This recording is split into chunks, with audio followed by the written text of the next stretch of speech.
having fun with Peter. I hope you all are. I hope you're not bored with Peter, because Peter is still learning lots of things. And today it's just kind of interesting to see what's happened. Just last week we were talking about Gethsemane, and the disciples were there with Jesus and he was praying. And when they came and arrested Jesus, remember what the disciples did? The remaining 11, they ran off. That's what the last that we hear about them. So today we're going to look in Mark chapter 14. And we're going to see what happens after that. Because as far as we know, the disciples have disappeared and that's the end of them. We don't know what's going to happen. But let's look and see what did happen. We're going to start in Mark chapter 14, starting with verse 53. Because Jesus was arrested. Now remember that it was the religious leaders who showed up to take him in. And they brought a crowd of people with them, and they brought soldiers with them.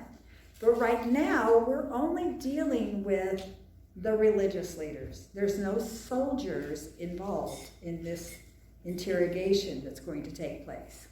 So starting with verse 53. They took Jesus to the high priests, and all the chief priests, the elders, and the teachers of the law came together. Peter followed him at a distance, right into the courtyard of the high priest. So Peter might have run away, but it looks like he didn't go too far. Peter decided to follow after to find out what's going on. So Peter's still a part of this story. There he sat with the guards and warmed himself at the fire. Verse 55, the chief priests and the whole Sanhedrin were looking for evidence against Jesus so that they could put him to death, but they could not find any. Many testified falsely against him, but their statements did not agree. Remember, we talked about this before. If you're going to have an accusation against somebody, make sure you have more than one person be able to collaborate the story. And they couldn't even find anybody who could collaborate the other person's story. Then some stood up and gave false testimonies against him. They said, we heard him say, I will destroy this temple made with human hands, and in 3 days will build another, not made with hands. Yet even then their testimonies did not agree. Then the high priest stood before them and asked Jesus, are you not going to answer? What is this testimony that these men are bringing against you? But Jesus remained silent and gave no answer. What did he need to say? They were not able to even come up with a story together. They couldn't come up with one agreed testimony. Again, the high priest asked him, are you the Messiah, the Son of the Blessed One? I am, said Jesus. And you will see the Son of Man sitting at the right hand with the Mighty One and coming on the clouds of glory. Well, the high priest tore his clothes. Why do we need any more witnesses? He asked. You have heard the blasphemy. What do you think? They all condemned him as worthy of death. Then some began to spit at him. They blindfolded him, struck him with their fists, and said, prophesy. And the guards took him and beat him. So here's Jesus' trial. He is standing there in the high priest's house with all these religious leaders and all these people who come to see this trial and even give testimony. And yet they cannot come up with any formal charges because they can't even get their stories straight. No matter what is said, they can't find anything against him. And Jesus continues to remain silent until the priest says, are you the Messiah, the Son of the Blessed One? And then he says, I am. He admits it. He says, yeah, I am. I am the Son of God. But the problem is the chief priest, when he was saying this, it wasn't like, okay, just tell me the truth, because I really want to know. Are you really the Messiah? No, it was more of a, Are you the Messiah? He's more mocking him than anything else. But Jesus knows he really is. The reaction by the priest is very intense. He takes his robes and he tears them asunder, and he makes it clear, this is terrible, this is awful. How can this man say this? And the people react, yes, condemn him, condemn him. They start spitting on him. They blindfold him and mock him by calling out to him, tell us who hit you, tell us who did this. They have no respect for Jesus. They certainly do not believe that he is that Messiah. And in the middle of this, I have to ask, where are the other witnesses? Where are the others that could have spoken up? Were there not any people in the crowd that were there when they saw Jesus heal sick people? Did not any of them have memories of Jesus touching their child and healing their sick bodies? Of the thousands of people who were fed by the 5 loaves and the 2 fish, were not any of them there to say, no, he fed us. He did miracles. We saw it. We witnessed it. And what about those 11 disciples who walked along with him those 3 years? Where are they? Why aren't they giving testimony to who he is? Well, instead, while Jesus is being interrogated by the religious leaders, we find yet another trial happening right there in the same household. There is Peter sitting in the courtyard, in the fire, next to the fire, and he is interrogated by a little servant girl of the priest. She is the least intimidating, the least powerful in this whole story. A young girl standing there, asking questions, while her master is accusing Jesus of being full of blasphemy. The chief priest had power to do something with Jesus, but all this little girl could do was stand there and point her finger and speak. She had no power. Let's see what Peter does with this. Verse 66. While Peter was below in the courtyard, one of the servants' girls of the high priest came by. When she saw Peter warming himself, she looked closely at him. You also were with that Nazarene, Jesus, she said. But he denied it. I don't know or understand what you're talking about, he said, and went out into the entryway. When the servant girl saw him there, she said again to those standing around, this fellow was one of them. Again, he denied it. After a little while, those standing near said to Peter, aren't you one of them? For you are a Galilean. His accent gave him away. He began to call down curses, and he swore to them, I don't know this man you're talking about. Immediately, the rooster crowed the second time. That got your attention, didn't it?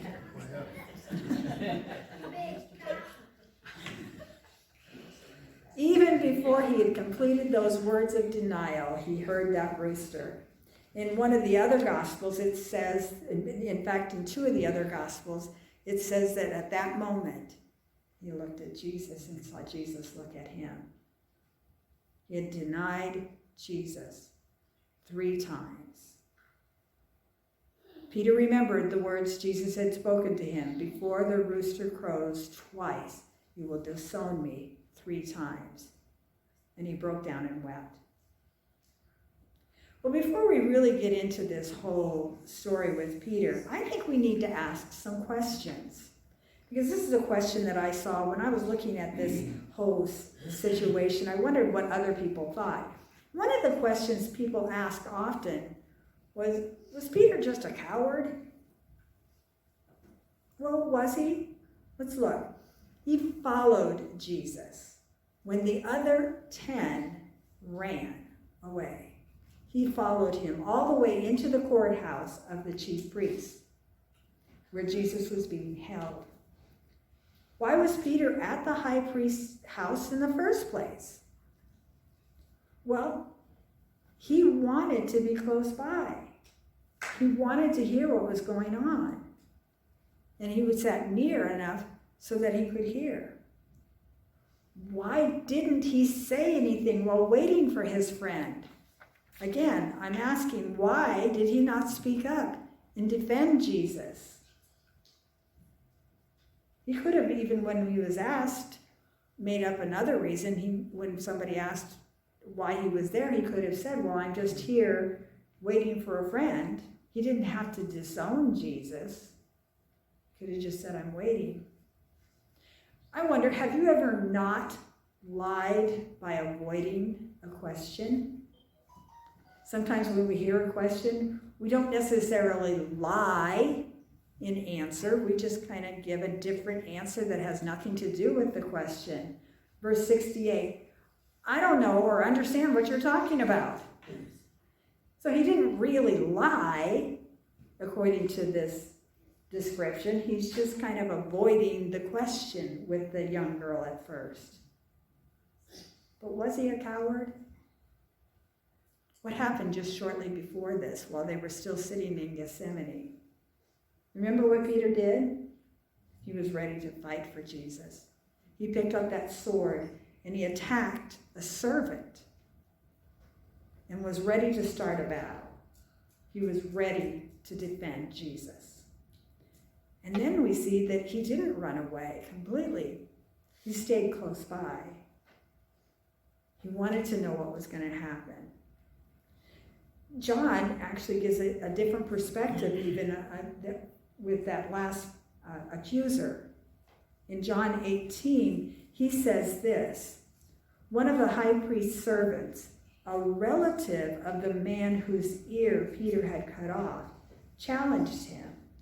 Didn't I see you with him in the garden? Now that's something I'd remember. If my relative had his ear cut off by somebody in the garden, I would remember that man.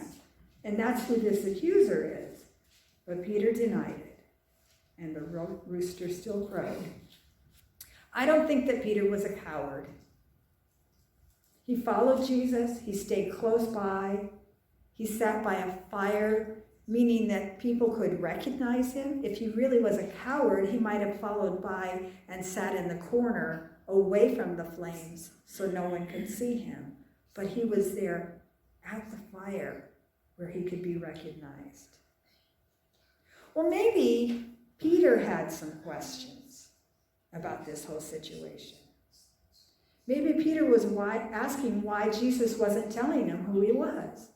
Jesus had been sharing with him those 3 years they walked together. He had an understanding of who Jesus really was from his teaching. So maybe he's asking himself, why doesn't Jesus speak up? Why isn't he answering these accusations? Why isn't he responding to it? Why isn't he telling them the truth? Another question he might have had was, why isn't Jesus taking control of all of this? He has the power. Peter remembers Jesus doing these healings. Peter remembers Jesus walking out on the water. Peter remembers Jesus holding him up when he fell, walking on the water. Peter remembers seeing so many miracles. He has to be asking, Jesus, why aren't you just taking control? You have the power. Especially when they started to mock him. And then after Peter denies Jesus, did he ask, what if I had stayed next to him? What if I had stayed closer by? What if I had spoken up? This has to be the lowest point in Peter's life, when he realizes he has disowned his best friend. In fact, it tells us that he even goes right back to his old fisherman ways. In verse 71, it says he called down curses. In other words, he said, may God do to me May God throw lightning at me right now if I am not telling you the truth. He started throwing out some curses. And probably used some language that your parents have told you never to use, and especially not in church, right? He's upset. He's going back to his old ways. He's discouraged. But then he hears that rooster crow. That's when things changed. He broke down and wept. I honestly believe that Peter thought he would never disown his best friend, his Lord. He didn't know that this could ever happen, but Jesus did. Jesus told him, even today, you will disown me. Even way back in Luke 22, verse 31, Jesus warned Peter, Simon, Simon, Satan has asked to sift all of you as wheat. Jesus knew that his own disciples would go through some trials, that they would be sifted. Folks, do you feel sifted at all today? Do you feel like you're going through any kind of trials? Do you feel like God may be even asking, okay, are you going to make it through? Are you going to trust me? Are you going to believe in me? Are you going to be able to handle this? But Jesus knew all this was going to happen. And he prepared his disciples for it. Let me tell you how he did it. You got to go back to John chapter 17, where Jesus is in Gethsemane. And yes, we talked about the 3 times when Jesus said, don't let me have to take this cup. Take it away from me, God. And he prayed for that cup to be removed. But also John records his prayer for his people.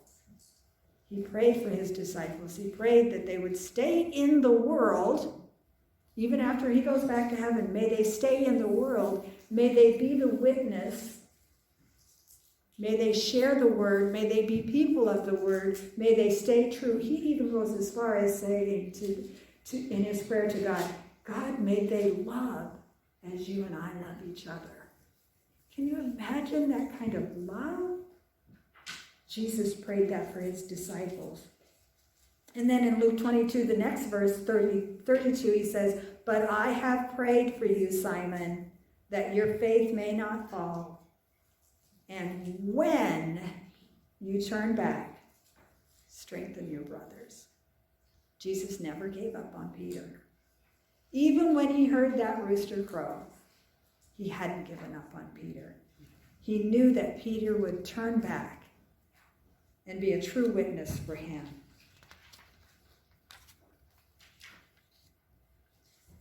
Well, we have questions we have to ask ourselves too, right? When we look at Peter's story. J.D.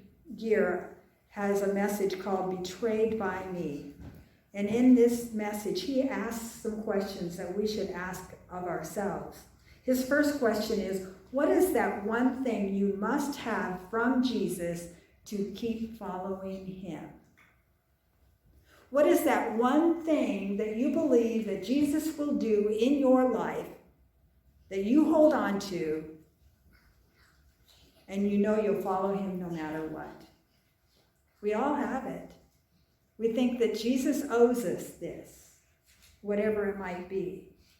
I think for a lot of Americans today, and I even had a friend share this with me, we believe that God owes us our American way.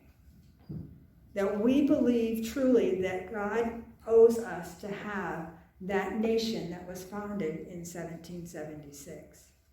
And that we should have the democracy, the republic, we should have the freedoms, all of the things that we had in 1776, that God owes that to us. And if he doesn't give it to us, do we want to still follow him?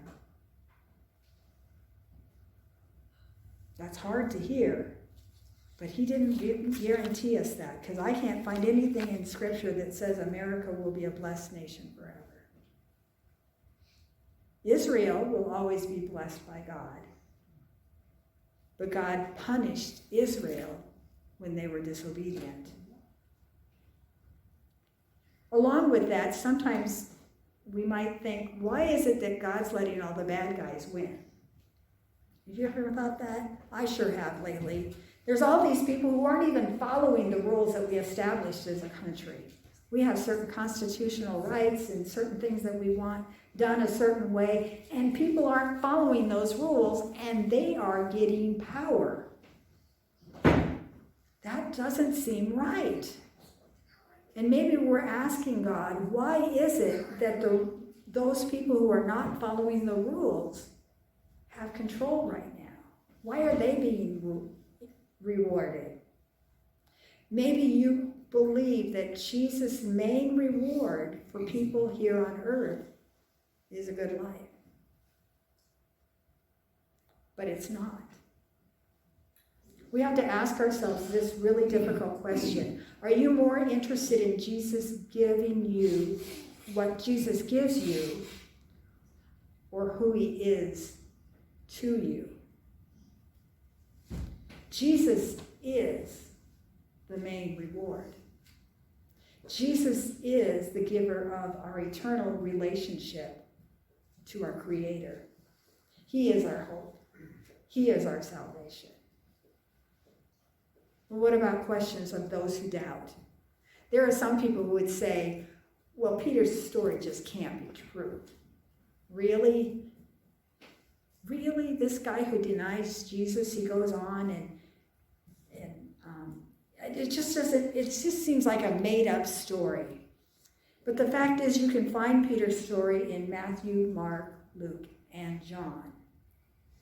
And let's just look at some of the things that we know about all of these stories. The story about Jesus, or about Peter, about Peter. First of all, it's a very embarrassing story.